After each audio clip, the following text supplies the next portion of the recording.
Good morning, all, and welcome to our webinar this morning. Our WED Talk topic is hiring reentrants to meet workforce needs. This is Brian Cummings. I'm the director here at the PA Crowlink Bucks County, and I want to introduce Jessica Peterson. And Jessica will be introducing our speaker today, Dorenda Hamerlund. Jessica. Hi, good morning, everyone. My name is Jessica Peterson, Operations Manager here at the Pennsylvania Career Link. Welcome to our webinar. I would like to introduce Dorenda Hamerlund, is the Workforce Development Specialist for the Pennsylvania Corrections and Parole. In this role, she promotes workforce development for inmates and reentrants, both within corrections and to external partners. The position was implemented to foster meaningful learning opportunities and sustain employment and reduce their chance of recidivism. Dorenda is the single point of contact for outside employers, community colleges, training programs, and unions who wish to partner with corrections and parole. Dorenda joined the PA DOC in February 2017 after 17 years with the California Department of Corrections. Dorenda has extensive experience in implementing training and certifications for inmates and working with outside organizations and companies to increase employability skills within corrections. I would now like to turn it over to Billy Barnes, Executive Director of the Bucks County Workforce and Economic Board. Thanks, Jessica. Good morning, everyone. Thank you for joining us today for our third in a series of WED Talks webinars for employers. As Jessica mentioned, I'm Billy Barnes, Executive Director of Workforce and Economic Development for the County of Bucks. Since kicking off WED Talks in June, we have hosted 2 discussions as part of our ongoing efforts to share the newest developments in workforce and economic development with Bucks County employers. Previous topics include the impact of trauma on employee retention with Dr. Daniel Jorman, Executive Director of the Governor's Office of Advocacy and Reform, and building effective teams through diversity and inclusion with Ron Davis, Director of Diversity and Community Development at Parks Casino. We have additional WED Talks planned throughout 2021, so please stay tuned for more information. I want to welcome everyone and provide some background for those who have joined us for the first time. WED Talks are monthly master classes in timely and purposeful topics for the workplace. Each talk is led by a trusted expert who provides insight into the most important aspects of workforce ethics.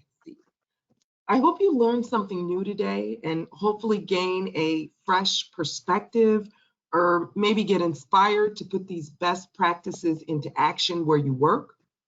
Before we get started, be sure to mark your calendar for the next WED Talk on Wednesday, September 8th.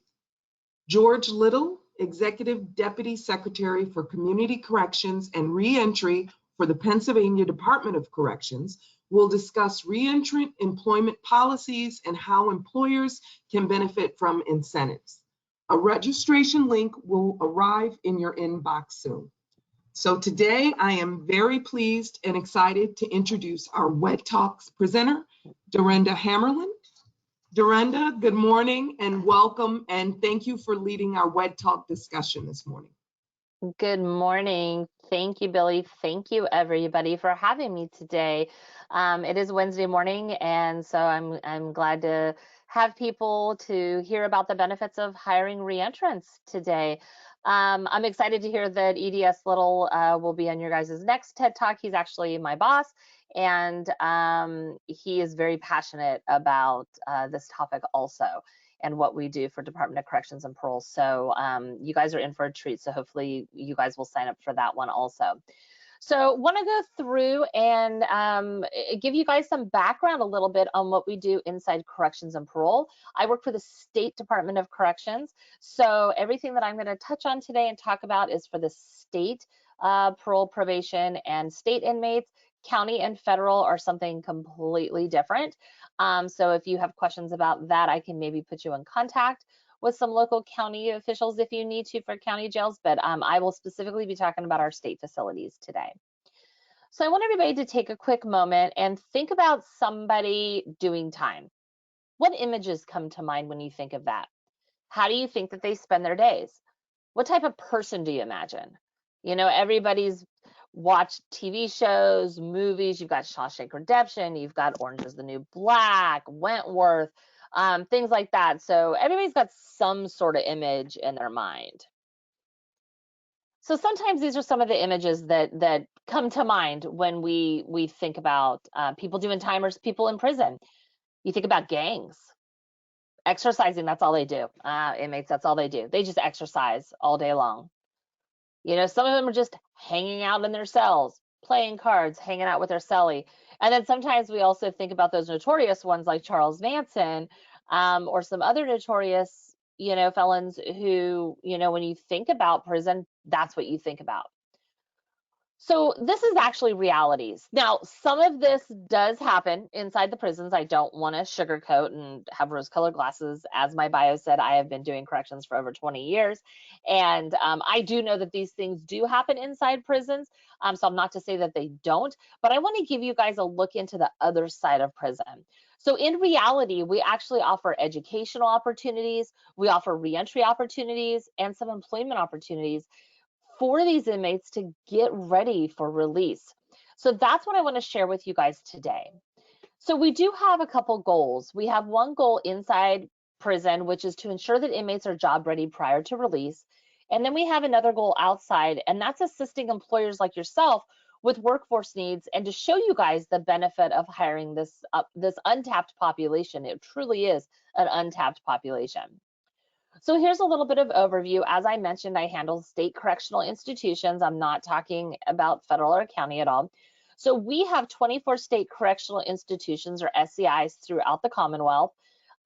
Something that is different between our county jails, when inmates are in a county jail, most of the time they're going to be released to that county, that surrounding county. That is not the case for our inmates at our SCIs. Inmates can be housed at any of these 24 prisons and returned to any of our 67 counties in Pennsylvania. They could be housed at one of our Erie prisons up in Albion, up in Erie, and released to Bucks County. It really doesn't matter where they're going to be released to based on where they're housed. And the reason for that is we actually have an algorithm of multiple things that come into play for where to house them: custody level, their programming needs, education, their health, mental health.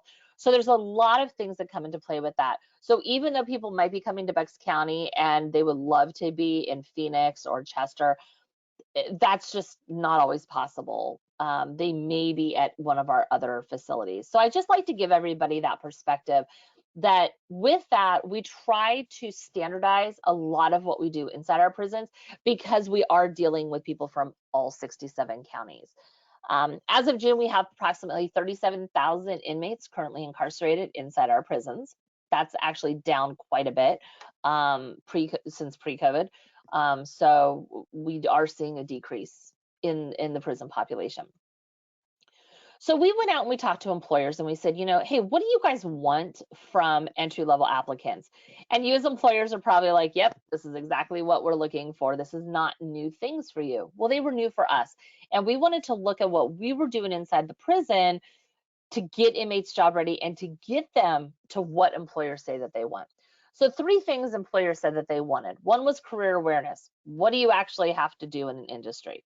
You know, don't come to a construction job and not realize that you're going to have to climb a ladder. You're going to work in a dirty environment, the sun, the rain, the mud.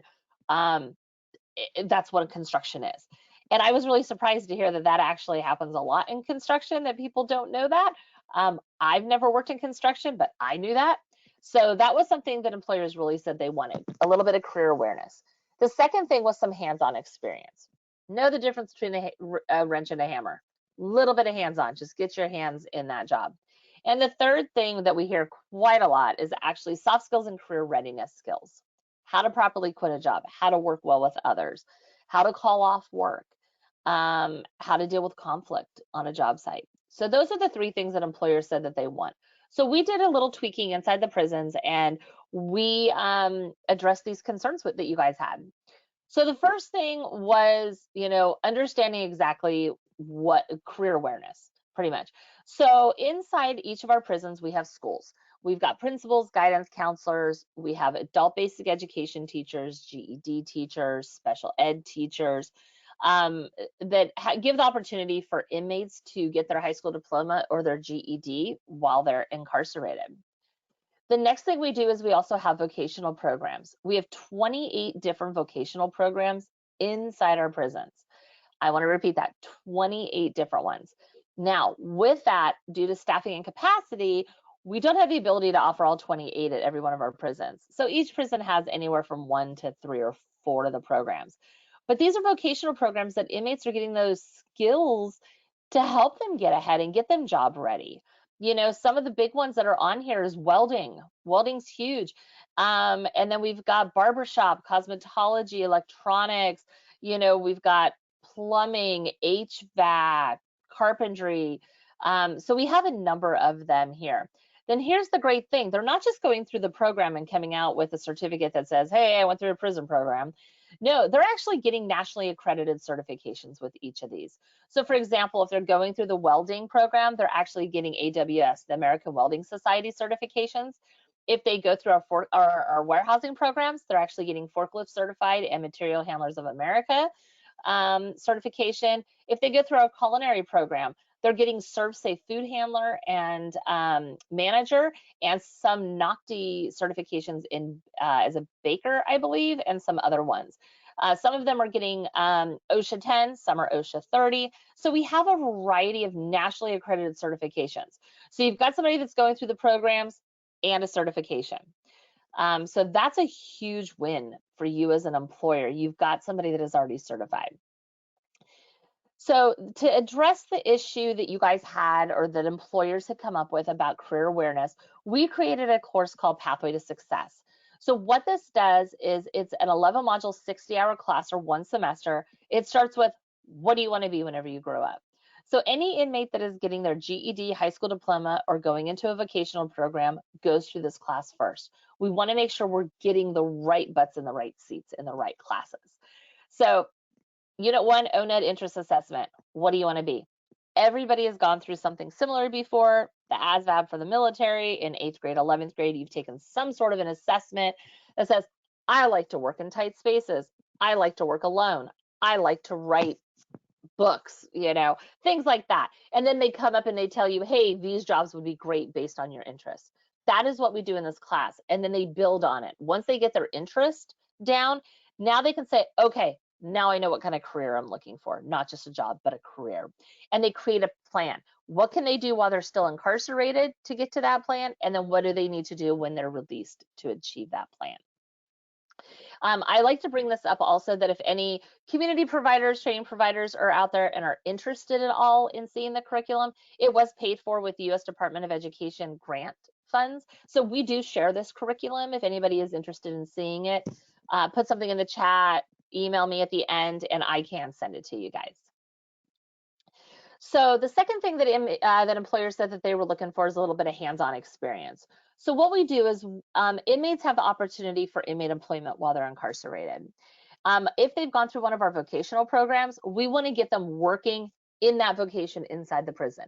So if they've gone through our HVAC program, let's get them working with the inmate maintenance crew working on the HVAC system in the prisons.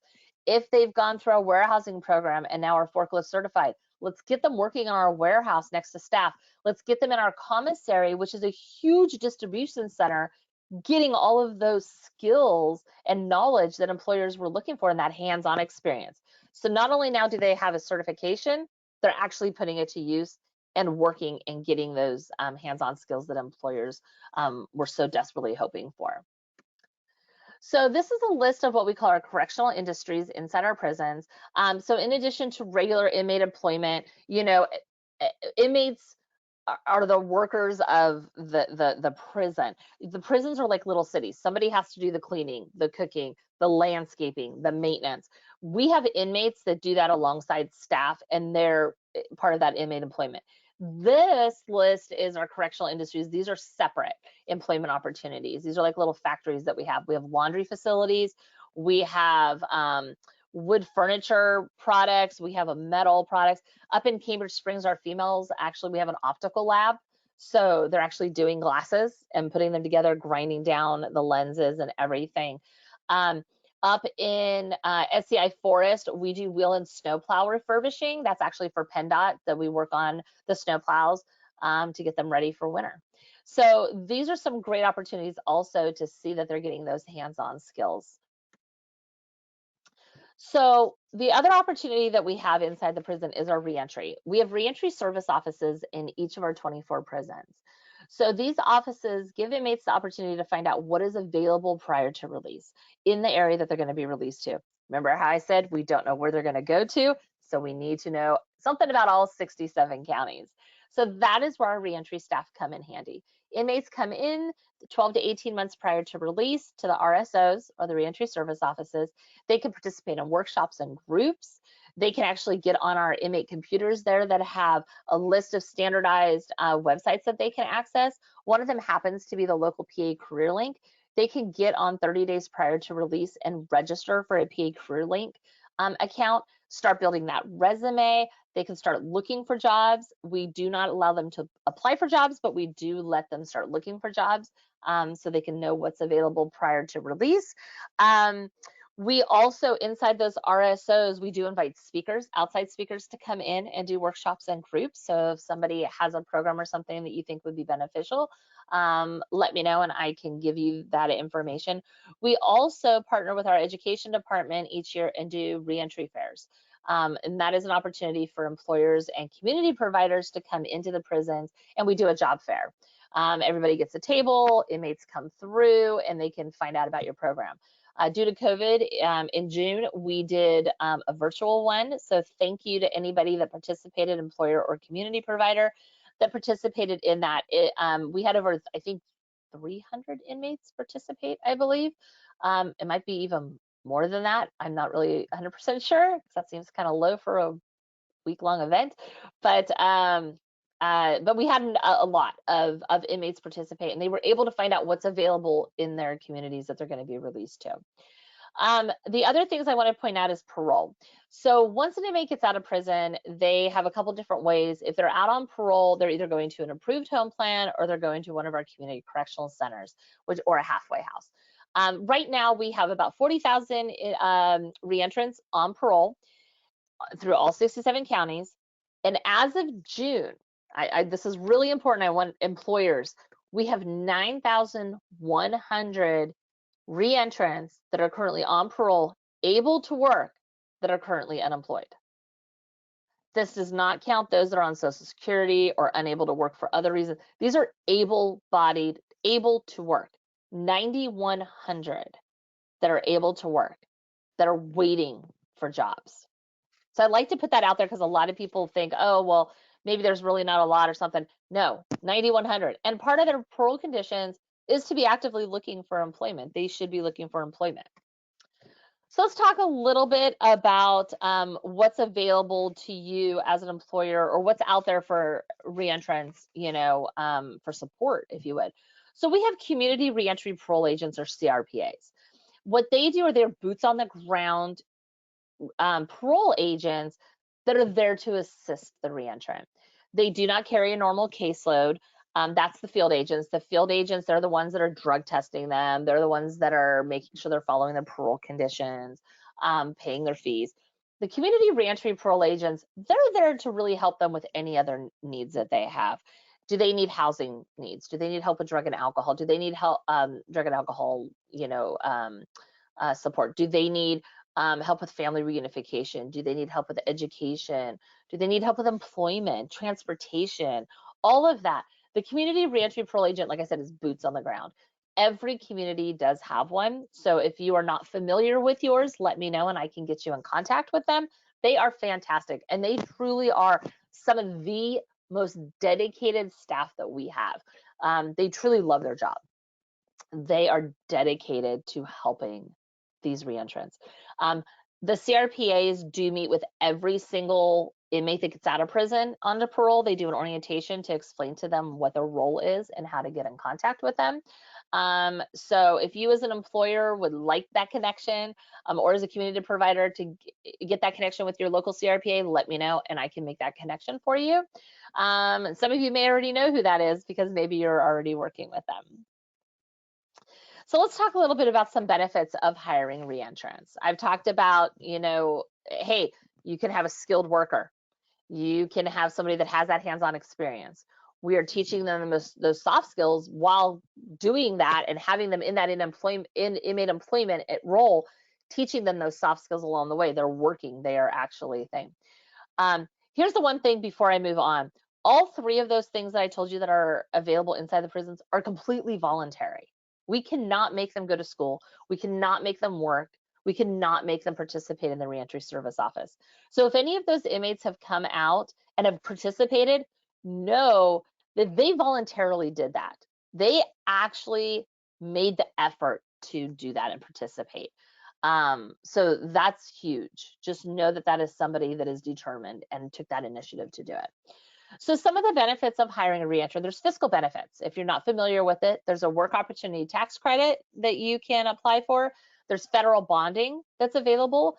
So if you're worried about theft of any kind, you can actually get bonded for up to $5,000 for the first 6 months of that employee's employment with you, free. There's no deductible, there's no premium, and it's instant. It takes about a 5 to 10 minute phone call on the phone with Greg Shirk at Labor and Industry. He's fantastic. And that's all it is. And so usually after 6 months, you know if the employee's a right fit or not.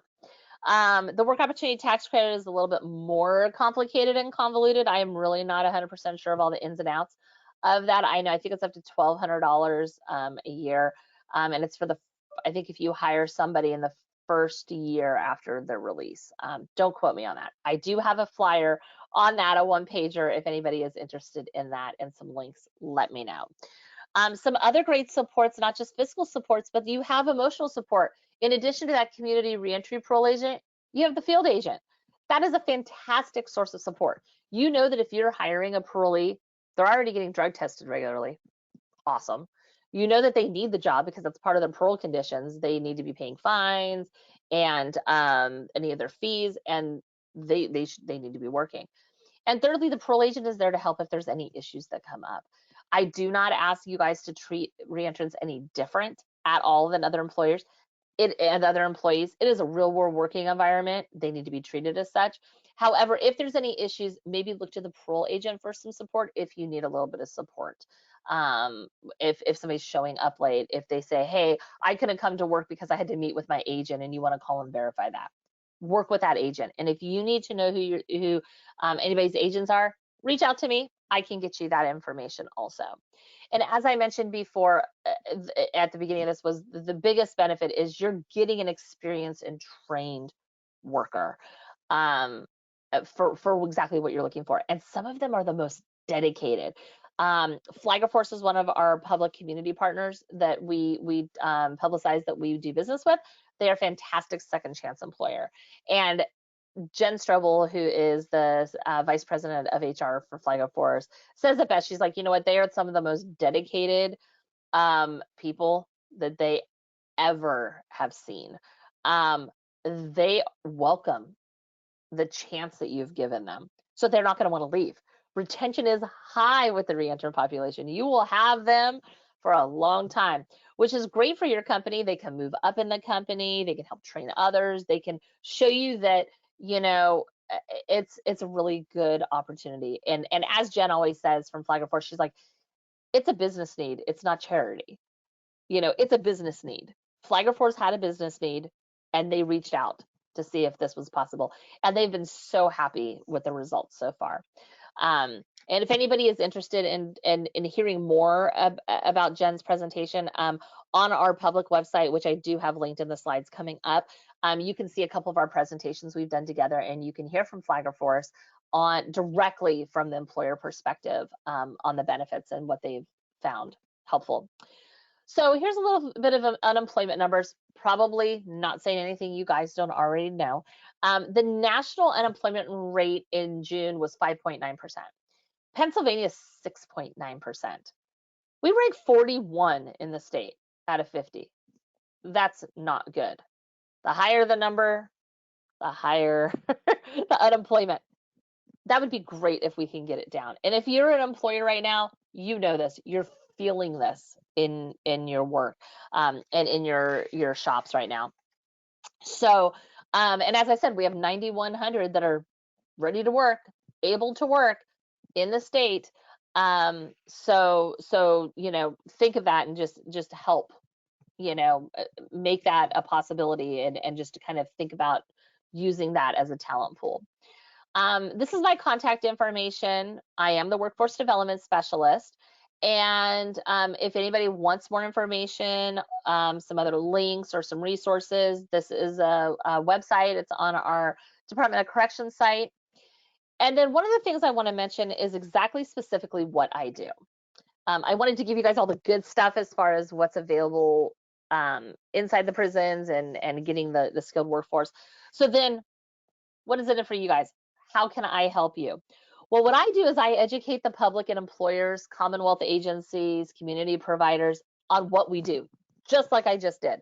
A lot of people do not know what we offer inside the prisons, and they're very surprised to find out all the opportunities that we offer. The next thing I do is participate in presentations, just like this, panels, podcasts, roundtables, conferences, and provide this information. And this is one of the biggest things. I work with employers to fill your workforce needs. What that means is you contact me, we will set up a call. I will find out from you exactly what you need. Exactly. I will find out what jobs you have open, some pay information, hours. Is it entry level, or do you have certain job skills that you're looking for? Do you want somebody that's gone through certain vocational programs? What conviction restrictions that you guys cannot or will not hire for? Do they need to have a high school diploma, GED? Do they need a driver's license? I go through all of this, and what I tell employers is there's no right or wrong answer. It's exactly what it is that you need. If you tell me you want somebody with orange hair, green teeth, and a freckle on their nose, I don't ask. I don't question it. I will write out to our staff, hey, Acme Company is looking for somebody with orange hair, green teeth, and a freckle on their nose. Do you have anybody on your caseload that you can send to them? That is honestly what I do. I'm like a matchmaker. You tell me what you need. I put it out to our staff. They find out who on their caseload fits your need, and they will send them to you. I'm like the intermediary. It's not a one-time thing. It is an ongoing relationship. Anytime you have openings, just reach out to me. So then what I do is I share that information out to you guys. I also am part of reentry coalitions throughout the state. I do cover the whole state of Pennsylvania, so it doesn't matter where your work is. You may right now just be focusing on Bucks County, but maybe your company has openings in other parts of Pennsylvania. Let me know. I cover the whole state. It doesn't matter where in Pennsylvania your jobs are open. So I do participate in a number of reentry coalitions. If you guys are not currently familiar with your local reentry coalition, Billy, I'm sure will happily fill you in on that because they are up and running and they do a great job. And I'm sure that they would always welcome additional people to our reentry coalitions. So let's talk a little bit about next steps. So next step, number one, contact me. Let me know what your job needs are. Email me. We will set up a conference call. It could take 5-10 minutes. You let me know what you need. I write it up. I send it out. Very easy, very simple. Next up, participate in any reentry coalitions, any job fairs. If you guys are having job fairs of any kind, if you guys can let me know that, I can either come and participate, or I can share those job fair information out to our communities to let the reentrant population know, hey, there's these job fairs that are open or available, go to them. So just reach out to me. That's really the biggest step, is communication. And lastly, what I want to send and share with you guys is just give one reentrant a chance. I'm not even asking for 2, 5, 10, one, just one. If you give one reentrant a chance, we'll look at it from a couple different perspectives.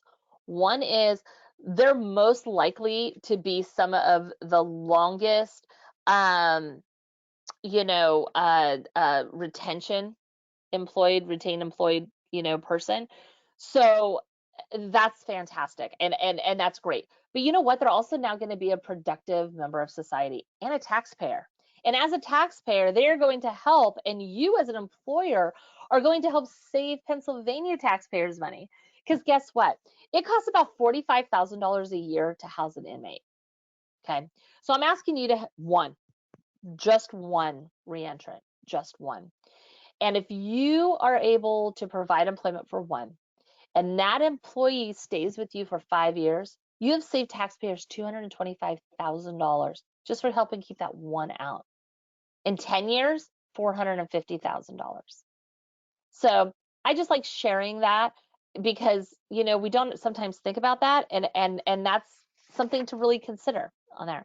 So with that, I'm done with my presentation. So I want to open it up to see if there's any questions at all that you guys may have for me. And yeah, I'm going to kick it back over to you guys, see if you guys have any questions. Hi, Dorenda. This is Brian. I want to Brian. thank you for all the great information you provided. Truly amazing. In a half hour, we got all of that great information. We had right around 30 people on the call today, so it was great. And we're going to make sure to send it out to even more people that weren't able to make it. Great. But I was, taking notes, and I thought this was fantastic. And we do have some questions in the chat, and Deanna is going to ask, and so we'll run through some questions if you have some time. I do. Great. Thanks, Brian, and thanks, Dorenda. The first question is, do you help people get IDs prior to release? Great question. Yes, we do. So we actually have inside the prisons, we have memorandums of understanding or MOUs with PennDOT to help them get their IDs prior to release. Now, there is, and I don't have the numbers handy. I should have brought them with me. I want to say there's about 70% that are coming out with IDs. The ones that are coming out without IDs, we're finally trying to dig down into the reasons why they're not. Most of them are because they're short mins. So they're in for a parole violation and we don't have the time to get the paperwork run through in the prison, out to PennDOT, them to process it and get it back to us before the inmate is returned back to the community. So that is one of our biggest challenges. The other ones are birth certificates. A lot of inmates don't have birth certificates, and if they don't have that, they can't get their ID because we need to verify their identification before we can get them their ID. But we do pay for them for their identification inside, if they choose to get it. Once again, it's one of those things we ask every one of the inmates, hey, do you want to get an ID? We'll get you an ID before you're released. Some of them straight up tell us, oh, I already have mine at home. And then they get out and they don't have access to it. But yes, the answer is yes, we do help with identification. We also help with Social Security cards. We also have an MOU with Social Security Administration to obtain their Social Security cards prior to release also. Great, thank you. The next question we have is, I would like to get the contact information for available applicants. Not sure. Say that one more time. I would like the contact information for available applicants. So it would just be contacting me. So just email me. I think that's what they mean. Just contact me, Okay. and I will run through and find out what jobs you have available. And then I will get the information out to our staff. I don't deal directly with the parolees. I go through the staff, and then so it's almost like they're giving it a once over to make sure that whoever they're providing the information to fits the bill that you're looking for. We want to make sure that we're getting you the right people. We're not sending you people that aren't qualified or eligible for what you're looking for. Great, thank you. And then just comment is, can we get copies of these slides? Absolutely. I can send you copies of the slides, and then I'll also send you what I call my employer packet. So I don't know the best way to do that, if I should send it to Brian or not, but my employer packet has a lot of these slides, information in them. Also, it has the list of all the vocations and a list of all of the certifications that go with each of the vocational programs. It also has a one-pager on the work opportunity tax credit and federal bonding. So that's in my employer packet. So I can get that out. What I'll do is I'll send it to Billy and Brian and see if maybe they can send it out to you guys. Great, Dorenda. Yep, if you could send it to us, we'll make sure everybody on the webinar today gets that information, and we can certainly share it with the people that weren't able to join as well. Will do. Deanna, were there any additional questions? Nope, all set. All right, great. So Dorenda, I want to thank you one more time. It was truly fantastic today. Really well done, great information. And I don't think I can thank you enough for joining and spending your time with us this morning. I hope you have a great day, and thank you everybody for joining. And I hope everybody enjoys the rest of their day. Thank you. Great. Thank you, guys.